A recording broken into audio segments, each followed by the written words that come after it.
કીધું તું પદ્મા તારો પ્રીતમ હિરણની હેદમાં રહ્યો. હે પદ્મા, આ જન્મમાં તો ભગવાને ભેળું કર્યું નહીં, પણ ભૂત માંજે માંગણા વાળાનો પ્રેમ લાગ્યો દુનિયામાં. અરે પદ્મા તારો પ્રીતમ હિરણની હેદમાં રહ્યો. એને જાજા કેજો જુહાર એવું મરતા બોલો માંગડો. એક આનંદ નીંદર નો આવે, એક માથાના વાળ જેટલું દેણું થઈ ગયું હોય. જીવતર કરતા જેને આબરૂ વધારે બીજો કોણ?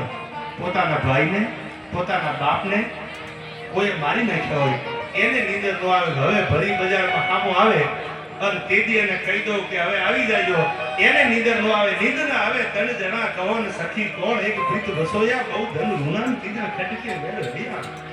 આવી એક દીકરી આપણો દીકરી હોય કે નહીં, હું ઘણી વાર કહું છું, ખાલી આવે તો હાડલો લઈ જાય અને બેન આવે તો આમડા પાડતી જાય. આવી કહેવત છે. પણ બેન જેટલો જીવ દુનિયામાં કોઈને મળે નહીં. દુનિયામાં જેટલો દીકરીએ ત્યાગ કર્યો એટલો ત્યાગ કોઈનાથી થાય નહીં. તમે નું બારગામ જાય દેવબગલી તો આપણે 15 થી રોકાણા હોય, 20 થી મહિનો રોકાણા આઉટ ઓફ કન્ટ્રીમાં, તો આપણને ભારત યાદ આવે, આપણી ભૂમિ યાદ આવે, આપણું ઘર યાદ આવે અને આપણે એમ કે હવે ઘણું થઈ ગયું. ગમે મજા આવતી હોય તો આપણે બેગ ભરીને પાછા લઈ આવી. 15 દીમાં મને તમને તમારો નાનો એવો બંગલો મકાન યાદ આવે. તમે યાદ કરો 116 દીકરીઓ આઈથી પીલા હાથ કરી આ માંડવામાંથી પરણીને જવાની 22 25 વર્ષ બાપના આંગણામાં જેને બાપુ બાપુ બાપુ કર્યું હોય એ દીકરી પરણીને હાહરે જાતી હોય પછી એને કોઈ દી પાછું વળીને જોયું નથી.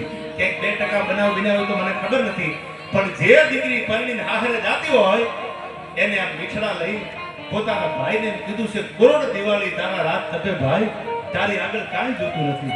બાપના ઘરે ગમે એવી ગાડી ફેરવતી હોય એ ચાવી બધી મૂકી દે અને જેને પરણીને જાતી હોય એ દીકરી હાહરે વહી જાય. પછી ગમે એટલા દુઃખ પડે કે ગમે એટલું સુખ હોય એ દીકરીઓ કોઈ દી આશા નથી રાખી હું પિયરના ઝાડવા જોઉં. તો સમય આવે આટો આવતી હોય જાતી હોય, બાપની સંપત્તિમાં કોઈ દી એને નજર નથી કરી.